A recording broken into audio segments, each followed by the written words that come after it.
one of the oldest and most revered Marian devotions in the country, with a rich history that combines elements of faith, miracles, and Filipino culture. Origins of the image. In 1603, a local fisherman named Juan Maningkat was casting his net in the Pansipit River, which flows near the town of Taal. While fishing, he unexpectedly caught a small wooden statue of the Blessed Virgin Mary, about a foot tall. Yun. Foot. The image was unique. It depicted the Virgin Mary with her hands clasped in prayer and eyes gazing upward, reminiscent of the Immaculate Conception. She was later named Our Lady of Caysasay after the barangay village of Caysasay where the image was found. Miracles and apparitions. Soon after the image's discovery, miraculous events began to occur. Healing miracles were reported by people who prayed before the image. The image was said to disappear from its shrine and reappear at a spring near the Caysasay shrine, where locals reported seeing the apparition of the Virgin, surrounded by light, accompanied by angels. Two women, Maria Bagohin and her niece Maria Tutalain, were among the first to witness these apparitions in the early 1600s. The Virgin reportedly spoke to them, asking for prayers and a chapel to be built at the site. The church and the well. In response to the growing devotion and reports of miracles, a church and shrine were built. The San Lorenzo Ruiz Steps, also known as the San Francisco Steps, connected the main town to the shrine in Caysasay. The Chapel of Our Lady of Caysasay was built near the site of the apparitions. The Santa Lucia well, spring near the shrine, is also believed to have miraculous waters where the Virgin was sent. The canonical recognition. The devotion of Our Lady of Caysasay was officially recognized by the Catholic Church.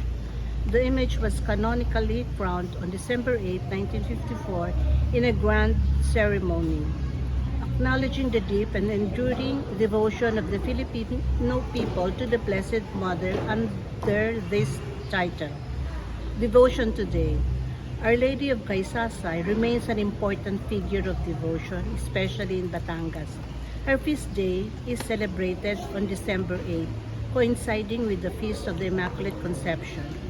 Pilgrims from all over the country visit the Shrine of Our Lady of Caysasay to pray for healing, guidance, and protection. So that's it. That's the story of Our Lady of Caysasay. For me, in a special way, we see Mary differently. Because first she's the mother, and we were made to understand things. Jess and Anita will explain that when there were comments na, how come you're not you don't seem to be very devoted to Mary. But of course we are, we pray the rosary every day, every how many times, and then what matters is to live like Mary, to live her negative virtues, her humility, all her virtues. This is what, if to see also in many aspects of our life, like we say, to see Jesus in the other. Whatever your actions would be, it will be to see Jesus. It's also the same, to see Mary in the other. So to live like Mary, even in the suffering, even in desolation, even when you are suffering, you live Mary in this desolation. So this is how we live Mary. Yes. Yes, naman.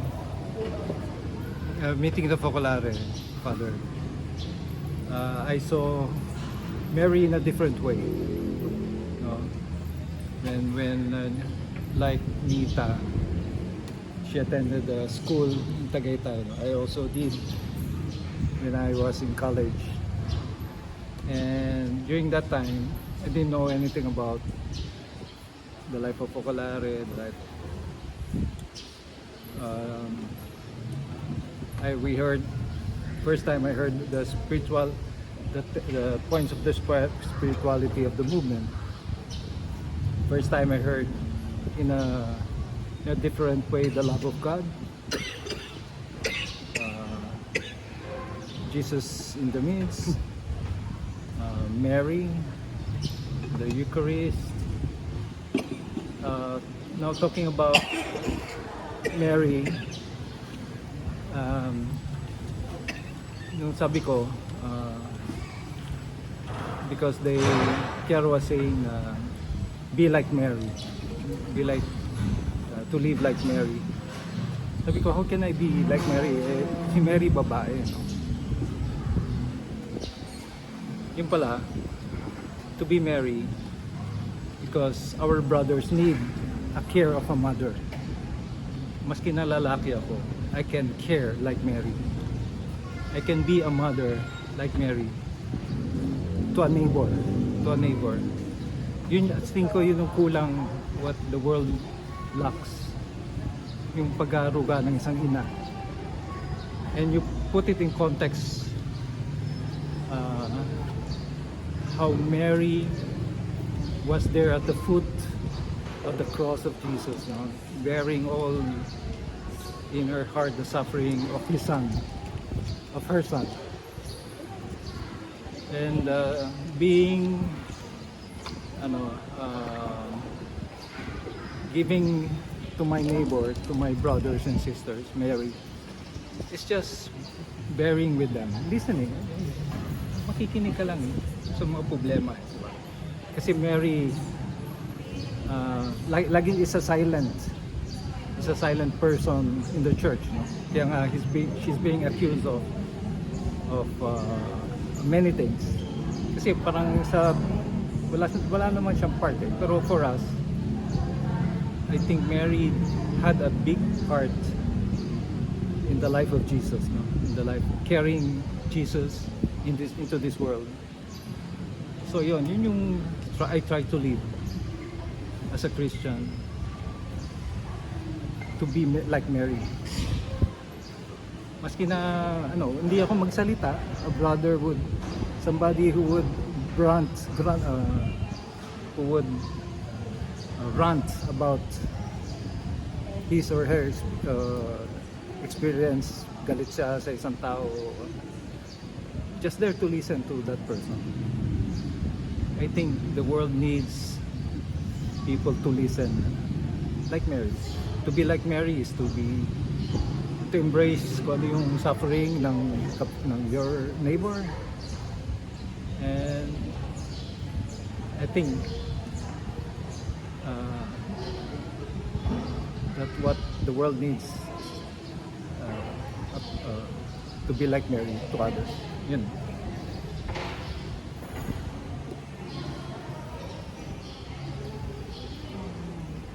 Not to repeat what I saying, no, because being part of the popular.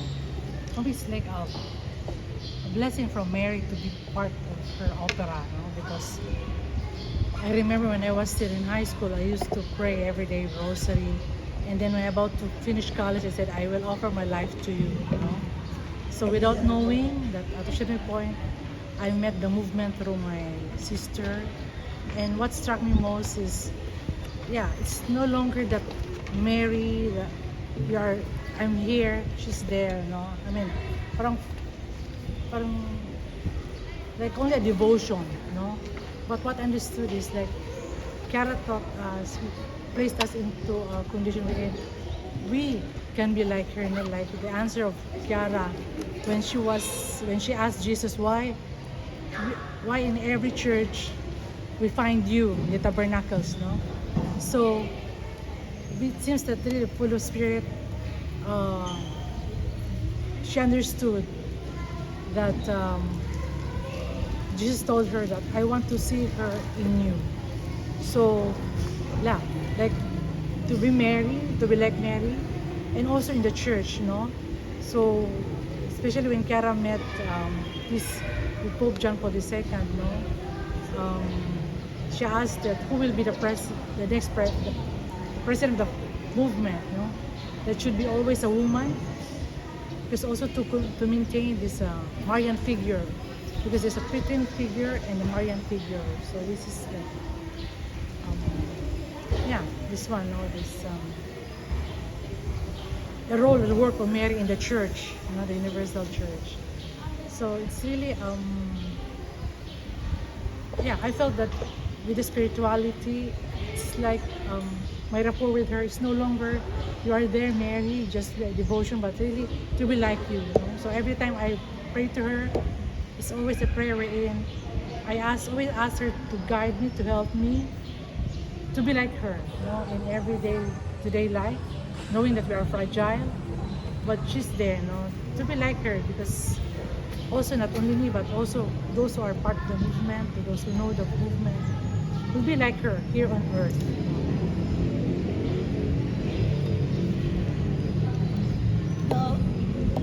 The official name of the Focolare is Work of Mary. Work of Mary. Work of Mary. That's the official name. Yes, Work of Mary. Focolare is just a fireplace.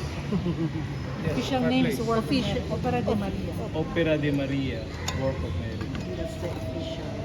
Thanks for sharing, Focolare.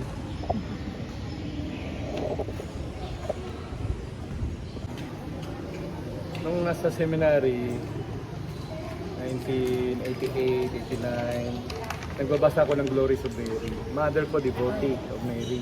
Kaya mga kapatid ko, mga Maria Paz, Maria Concepcion, Reina Maria. Ngayon, Glories of Mary, binabasa ko.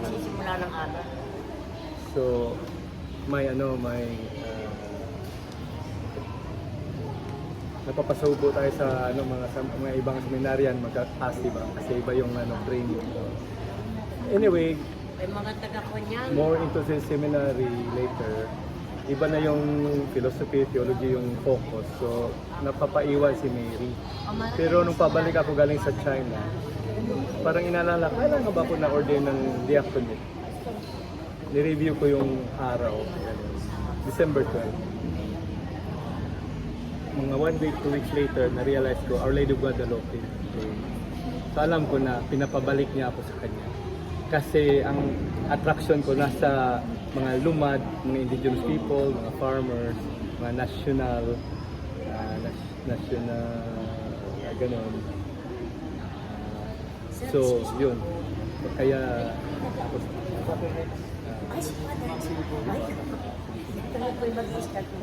okay, naalis na kami kasi sa. So yun, kaya alam ko, tinatawag niya ako pabalik. Yung devotion. Our Lady of Guadalupe.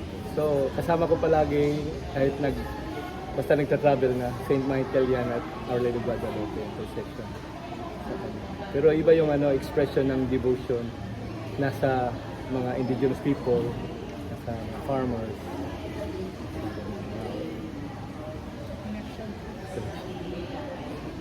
You're doing a very important role, especially dun sa mga that side of the country.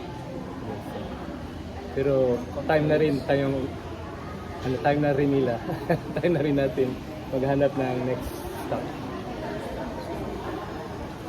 Okay na tayo dito, Our Lady Caysasay, nagpagdasalan natin. Tayo po ay